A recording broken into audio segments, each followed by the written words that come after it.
In our first speech after the lunch break, we will talk about cyber resilience and the challenges for the machine tool industry. In specific, we are going into the Cyber Resilience Act, and I'm super happy that we have Dr. Manuel Stapfe, who is Managing Director of Santuary Systems GmbH, and he will explain us what it's all about, what does it mean for our industry, and I'm super happy to welcome him on stage. And a big applause for you, and please do not forget, if you want, ask question via Slido. Manuel, stage is yours.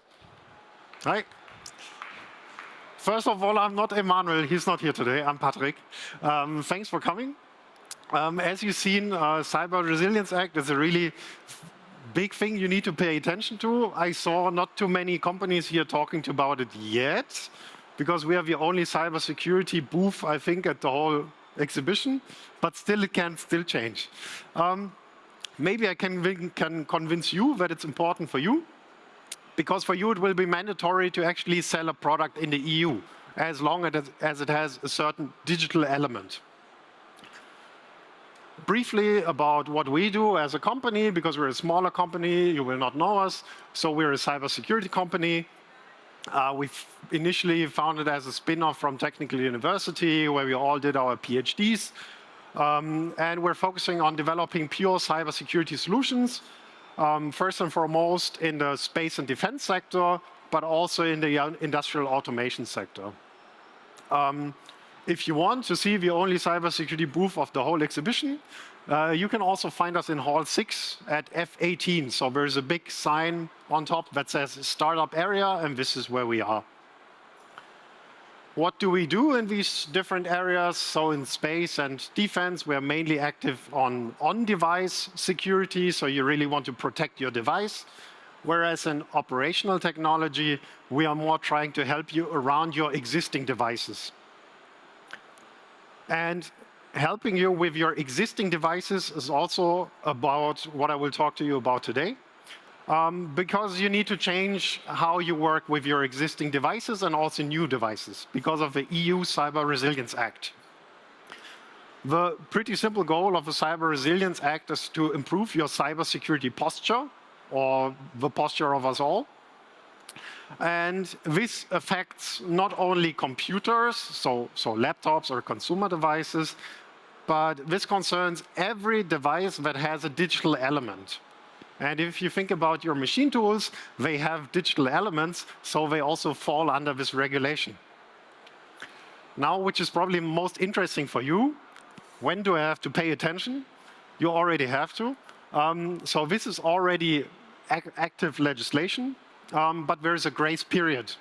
So first deadline that you have to keep in mind is September of next year, where you as machine tool manufacturers need to be able to report vulnerabilities that you find in your machine tools to your local cyber agency. So for example, in Germany, this can be BSI. And you have to do this if it's a critical vulnerability within 24 hours, which is a relatively short time frame. Then the next and final deadline is end of 2027. There you have to comply with a full regulation.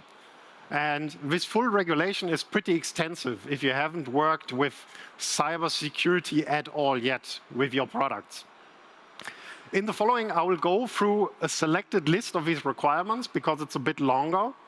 I know for the German National Cybersecurity Institute, they also provide a shorter form depending on the segment of where you're working in.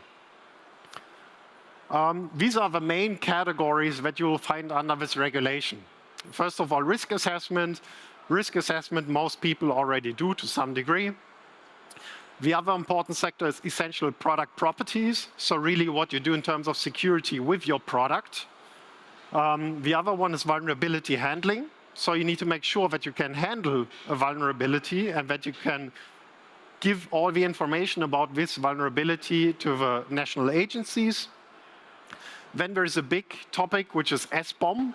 It's software bill of materials, which basically means you have to know which devices and which software you put into your machine tools. And there's classic documentation obligations. You need to have some kind of reports that you can deliver in case of anything bad happens.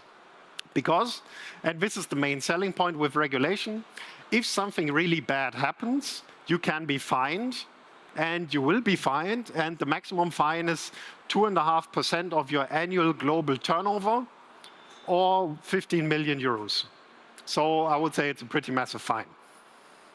What can you do to avoid fines? First, look at your product again. What does that mean? There's a nice small list of things that you need to consider for your products. And if your product is unfortunately a machine tool, you have a lot of stuff in your machine tool. You have PLCs, you have an HMI, maybe more than one HMI, maybe buttons. You have sensors, actuators, maybe a camera, and much more. For all of these and for the complete machine, you need to take security into the design considerations, which means when you already start designing a new machine, you do requirements engineering. And for these requirements, you already need to think about security. When you design the machine, you need to think about security. When you implement it, you need to think about security. And you need to think about what happens when you already delivered the machine, about maintenance, about updates, about what you would do when there is a vulnerability. Second bigger point, when you deliver the machine, you must be sure that there is no vulnerability within the machine.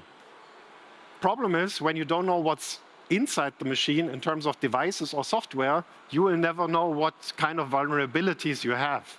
If there are software bugs that might be used by an attacker, and then you get the fine. Then there's a thing, you need to have a secure default configuration, which means you might all know standardized OT protocols, OPC-UA, for example. It has an insecure operation mode and a secure one. You need to deliver with a secure default configuration.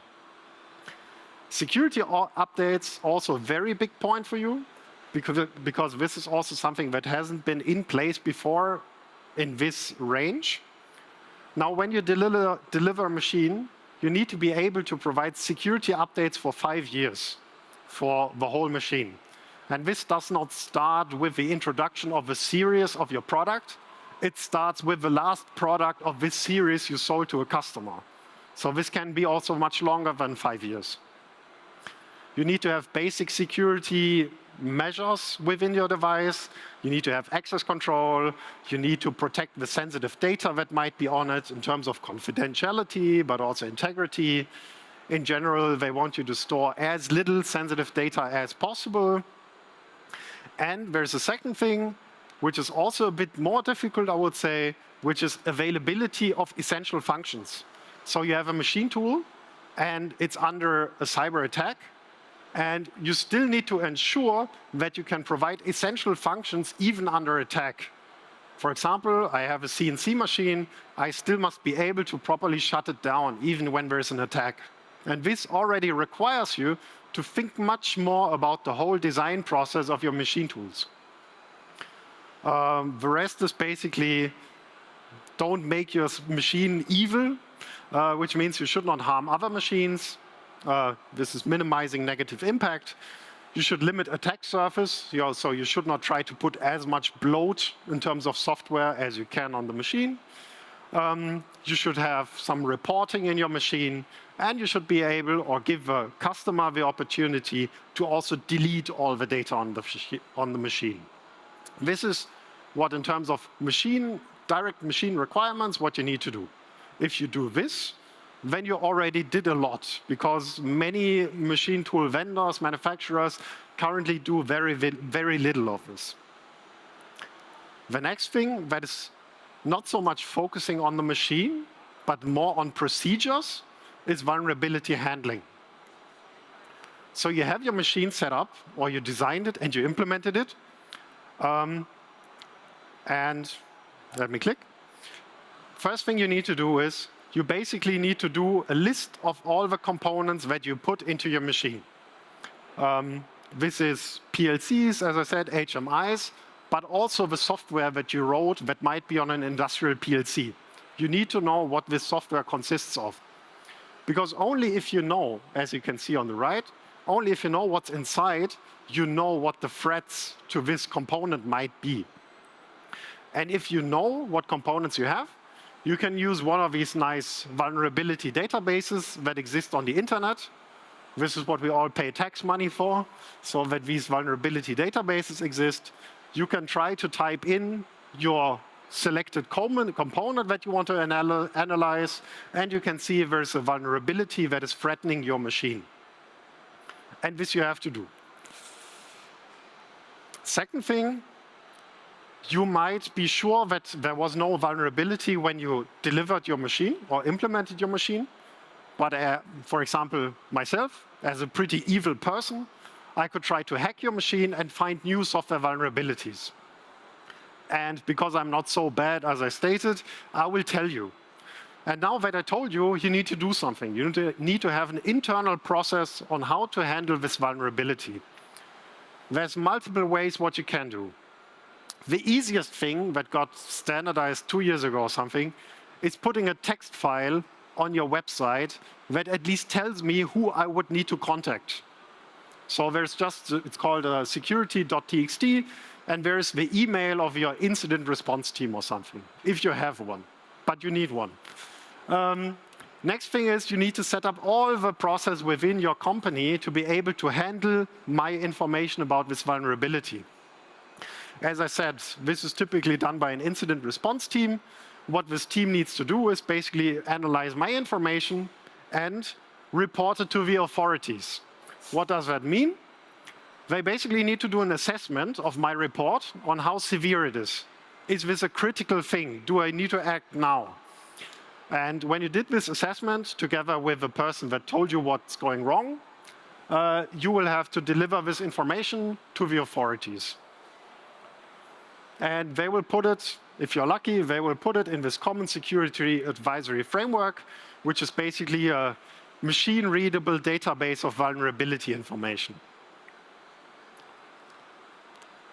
And then, given that you want to find out how vulnerable your machine is, as you maybe saw, the most critical thing is, how do I really find out what's inside my machine?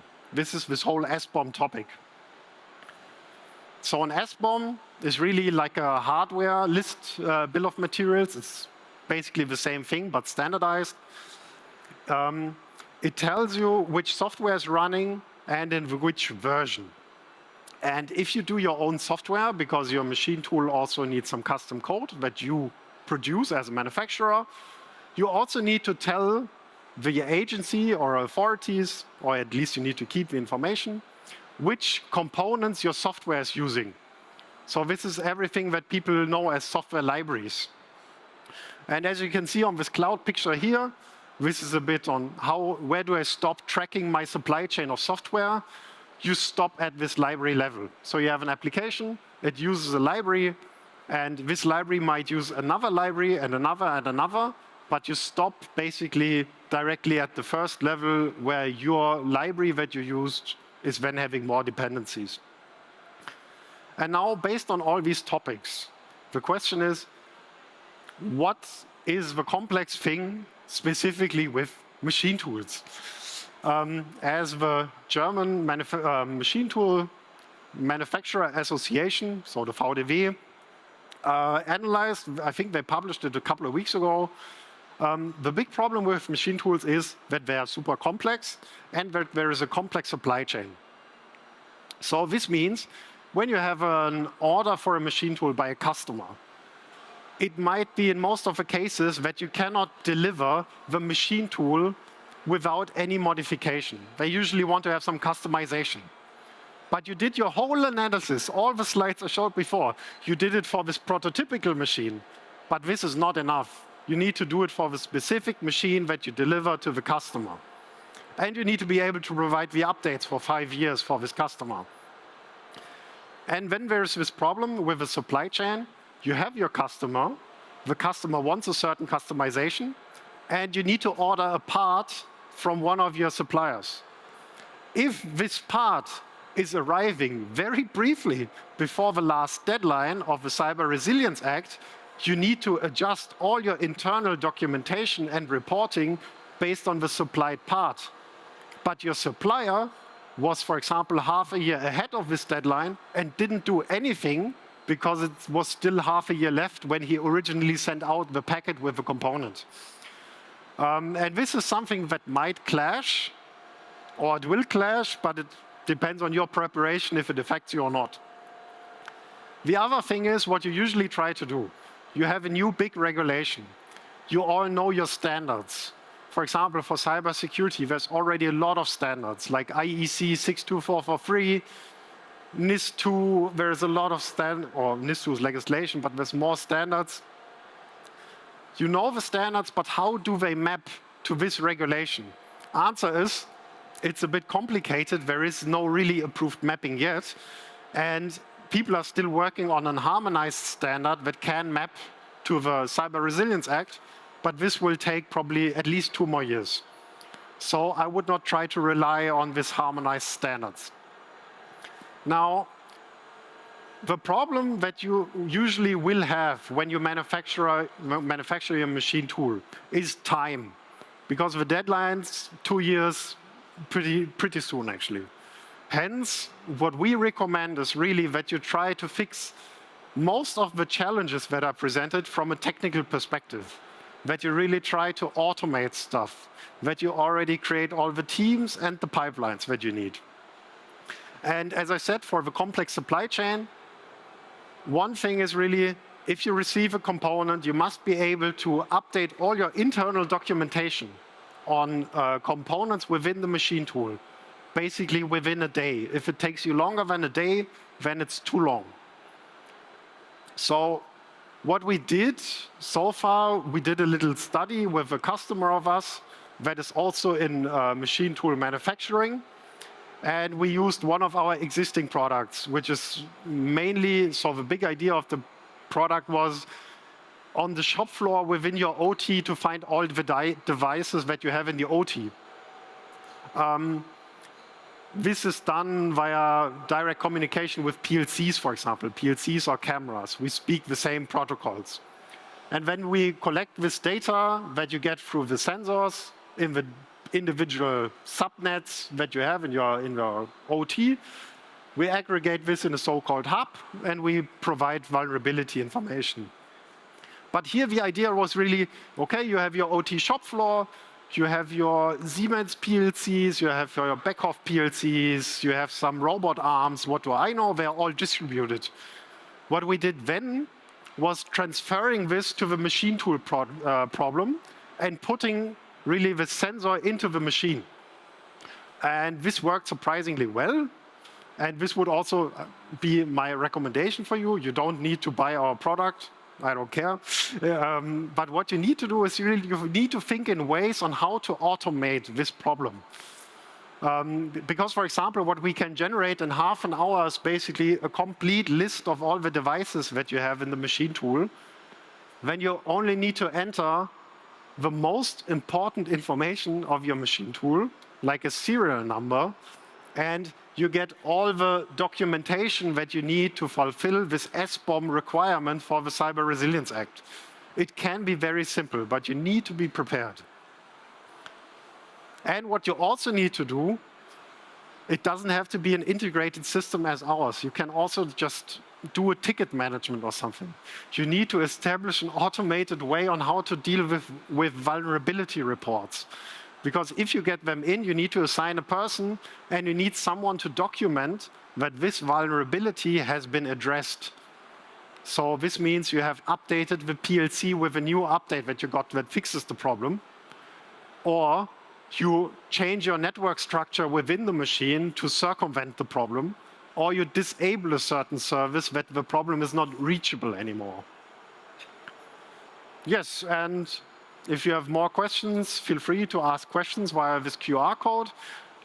You can also visit us at our booth. As I said, it's in Hall 6, F18, where the startup area is. And I'm open to your questions. Thank you so much. Awesome presentation, first of all. What I really like was, that you keep it very open. Yeah, applause. Excellent, excellent. Let's start with a question from the audience. Why not? What incentives does my company have to report its vulnerabilities, beside the obligation to do so? Yeah, if you don't do it, you get fined. It's very easy. You have to pay 15 million or 2.5% of your annual turnover. It's very easy. I mean, there's also more incentives to report them, mainly to show people that you really understood the problem and that you want to improve. But I think the biggest one is just you don't want to get fined. And the big problem is with the Cyber Resilience Act, this is mandatory if you want to have a CE sign. So if you want to import something into the EU or sell something in the EU with a digital element, you need to comply. If you don't, you will get fined and you're not allowed to sell anymore. Very good. So you're offering a solution. You didn't mention it too much, but what is your solution about? How does it help? Yeah, it's, as I said, it's an early study. We are working already with machine tool manufacturers. Idea is we have a little device, we call it a sensor. You plug it into your network. It will talk to all the components of your machine tool. We'll ask them, who are you? And give me all your device details, please. And then we aggregate this information. Very simple. So for me, it sounds like, to give you a more like a non-expert point of view, it's another thing where we regulate things and it's getting super complicated, super costly and time consuming. That's a little bit the issue I have with it. It's another piece in the whole chain where we complicate our position, our competitive position. How do you see that? It's weakening the competitive position to a certain degree, but the big problem is when you have a cybersecurity incident, that the costs that you will have because of the incident usually are magnitudes higher. So, for example, for Germany, I think per year there is a damage of 400 billion because of cybersecurity incidents. It's not that much. If you have an automated solution, you can get that done per product, I don't know, a few thousand euros. You set up the teams. In the grand scheme of things, it's not that much money. And it shouldn't cost you too much time, because most of these steps are super easy to fulfill if you already did the basic documentation that you had to do for other things than cybersecurity, like maintenance. If you want to do proper maintenance for the components that you have, you already need to know them. Very good. What can companies do until harmonized standards are ready in 27? Pardon? So what can companies do until this? Yeah, what can they do? Yeah, I mean, that's important. So there's the new machinery directive, which is focusing a lot on safety, not so much on cybersecurity. In terms of regulation, I would recommend, or standardization, as I said, the IEC 62443 is giving you a bit of a tool set on what you can do to solve the problems. This would be my recommendation, looking at this standard and also looking at the shorter forms of the Cyber Resilience Acts provided by your national cybersecurity agency when they do it. Very good. Thank you so much, Emmanuel. It was a pleasure having you. Indeed, there's a new one. Does your solution function similarly to an EDR tool? Maybe a bit on what's different to all of this. So what you traditionally do for asset management is manual asset management. So basically someone wrote a new front end for Excel or SAP, and you can manually enter all the data. This I would try to avoid. Then there is semi-automated tools, and I would say tools that are not really solving the problem in this case. A lot of them are intrusion detection systems that monitor your network traffic and produce something like we do as a byproduct. The problem with this and EDR is that they don't have enough information. So what we do for the PLCs, for example, is we implement vendor proprietary protocols to be able to ask the PLC in detail what information we can get. And this is just 5 steps further than the other tools, what you would do. And we also try to integrate field devices. So for example, you have new upcoming standards, even at APL, OPCFX, that really can give you access to your field device, to your robot arm, to your grinding machine, or what do I know. We can directly interact with these digital devices. This is the biggest differentiator. Cool. No more questions so far. Thank you very much, the audience, for the question. Thank you so much. Emmanuel, it was a pleasure having you on stage. Good luck and see you. Bye-bye. Bye-bye.